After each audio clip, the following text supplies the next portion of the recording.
इस एक्सप्लेनर में हम एक ऐसी टेक्नोलॉजिकल क्रांति का सफर तय करने वाले हैं जिसने लिटरली पूरी दुनिया को और इंसानों के जीने के तरीके को हमेशा के लिए बदल कर रख दिया। सोचिए, सेना के उन भारी भरकम रेडियो उपकरणों से लेकर आज जेबों में रखे इन पावरफुल पॉकेट सुपर कंप्यूटर्स तक का सफर कैसा रहा होगा। यह किसी साइंस फिक्शन फिल्म की कहानी जैसा लगता है। अब आज की इस डिजिटल जनरेशन के लिए यह सवाल शायद थोड़ा अजीब हो सकता है कि आखिर इंसानों ने उन विशाल पूरा कमरा घेरने वाली मशीनों से आज के इन स्लीक डिवाइस तक का सफर कैसे तय किया। ये वो स्मार्टफोन्स हैं जिनके बिना आज रोजमर्रा की जिंदगी की कल्पना करना भी लगभग नामुमकिन है। इस एजुकेशनल टाइमलाइन के जरिए हम संचार के इतिहास के 5 अलग अलग दौर से गुजरेंगे। पहला, मोबाइल से पहले की दुनिया। दूसरा, ईंट जैसे फोन का दौर। तीसरा, नोकिया और 2G का आना। चौथा, स्मार्टफोन रेवोल्यूशन। और आखिर में कनेक्टिविटी का समाज पर गहरा असर। तो चलिए शुरुआत करते हैं अपने पहले दौर से, मोबाइल से पहले की दुनिया। एक ऐसा वक्त जब दुनिया से कनेक्टेड रहने का सीधा सा मतलब था शारीरिक रूप से एक ही जगह पर टिके रहना। मोबाइल युग के आने से पहले लोग पूरी तरह से चिट्ठियों, टेलीग्राम या फिर तारों वाले टेलीफोन पर निर्भर थे। अब सबसे बड़ी प्रॉब्लम पता है क्या थी? जैसे ही कोई व्यक्ति अपने घर या ऑफिस के दरवाजे से बाहर कदम रखता था, उसका दुनिया से कनेक्शन उसी पल पूरी तरह से टूट जाता था। मतलब घर से बाहर निकलें और आउट ऑफ रीच। अब आते हैं दूसरे दौर पर, ईंट जैसे फोन का दौर। दरअसल घर से बाहर निकलते ही कनेक्शन टूट जाने की इस बड़ी समस्या का हल एक ऐसी डिवाइस से निकाला गया जो आधुनिक तकनीक से ज्यादा कंस्ट्रक्शन में काम आने वाली ईंट जैसी लगती थी। और फिर आया एक हिस्टोरिक टर्निंग पॉइंट। 3 अप्रैल 1973 को इंजीनियर मार्टिन कूपर ने एक मोटोरोला डिवाइस का इस्तेमाल करके दुनिया का सबसे पहला हैंडहेल्ड मोबाइल कॉल किया। यह सच में एक मैजिक था, क्योंकि पहली बार इंसान बिना किसी तार से बंधे चलते फिरते किसी से फोन पर बात कर रहा था। लेकिन जरा इस पहले फोन के स्पेक्स देखिए।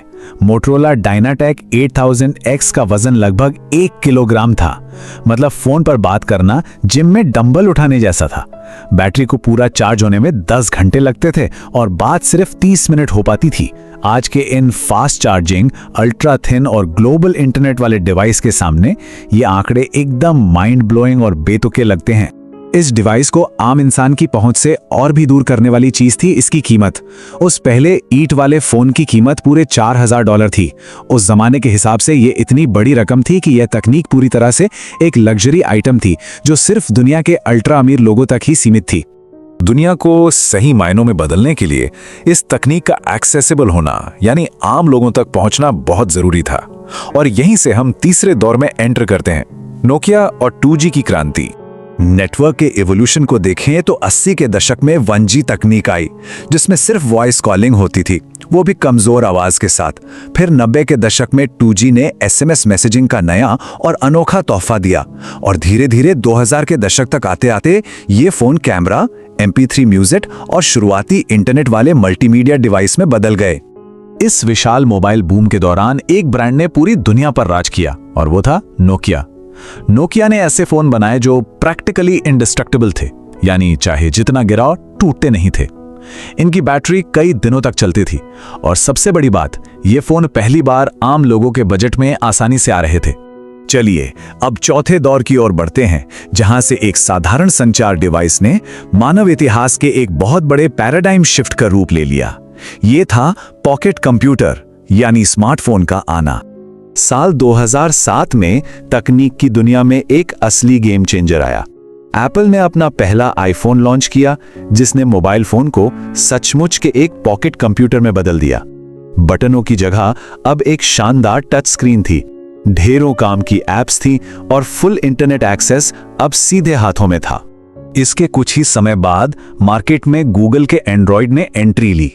एंड्रॉइड के आने से स्मार्टफोन्स की कीमतों में भारी गिरावट आई और इसी ने इस शानदार तकनीक को बड़े पैमाने पर आम जनता तक पहुंचाया। आज अगर दुनिया की इतनी बड़ी आबादी ऑनलाइन कनेक्टेड है तो उसका बहुत बड़ा क्रेडिट इन्हीं सस्ते एंड्रॉइड स्मार्टफोन्स को जाता है। सोचिए जरा, जिस कंप्यूटिंग पावर के लिए पहले पूरा का पूरा एक कमरा चाहिए होता था, वो आज आसानी से एक जेब में फिट हो जाती है। आज के स्मार्टफोन्स ने पारंपरिक कैमरों, टेलीविजन, गेमिंग कंसोल, बैंकों और यहां तक कि कागजी नक्शों को भी पूरी तरह से रिप्लेस कर दिया है। सब कुछ एक छोटी सी स्क्रीन में सिमट गया है। जहां एक ओर ये टेक्निकल छलांगे बेहद आकर्षक लगती हैं, वहीं हमें इस बात का भी ऑब्जेक्टिव एनालिसिस करना होगा कि इस 24/7 कनेक्टिविटी ने इंसानों की आदतों को कैसे बदल दिया है। पांचवां और आखिरी दौर, कनेक्टिविटी और समाज पर असर। 8 अरब, आज पूरी दुनिया में 8 बिलियन से भी ज्यादा एक्टिव मोबाइल कनेक्शंस मौजूद हैं। ये चौंकाने वाला आंकड़ा तो हमारी कुल इंसानी आबादी से भी कहीं ज्यादा है। ये साफ दिखाता है कि ये तकनीक हमारे अस्तित्व के साथ कितनी गहराई से जुड़ चुकी है। लेकिन डेटा इंसानी व्यवहार में एक बहुत बड़ा शिफ्ट भी दिखाता है। एक चौंकाने वाला सच ये है कि कुछ लोग दिन में 200 से भी ज्यादा बार अपना फोन चेक करते हैं। ऐसा लगता है जैसे इंसान अपनी ही बनाई हुई इस स्क्रीन का पूरी तरह से गुलाम बनता जा रहा है। जिस तकनीक ने पूरी दुनिया को एक साथ जोड़ा, दरअसल उसका एक डार्क साइड भी है। भयंकर स्क्रीन एडिक्शन, प्राइवेसी के बड़े खतरे, सोशल मीडिया का बहुत ज्यादा मनोवैज्ञानिक दबाव और फेक न्यूज का इतनी तेजी से फैलना, ये सब इसी कनेक्टिविटी के गंभीर साइड इफेक्ट्स हैं। आज जब आर्टिफिशियल इंटेलिजेंस यानी एआई इन पॉकेट कंप्यूटर्स में और भी गहराई से शामिल हो रहा है, तो ये छात्रों और आने वाली पीढ़ियों के लिए एक बहुत ही महत्वपूर्ण बहस का मुद्दा छोड़ जाता है। क्या आने वाले समय में मोबाइल फोन पूरी तरह से इंसानों की जिंदगी को कंट्रोल करने लगेंगे? इस सोचने पर मजबूर कर देने वाले सवाल के साथ हमारा ये एक्सप्लेनर यहीं समाप्त होता है।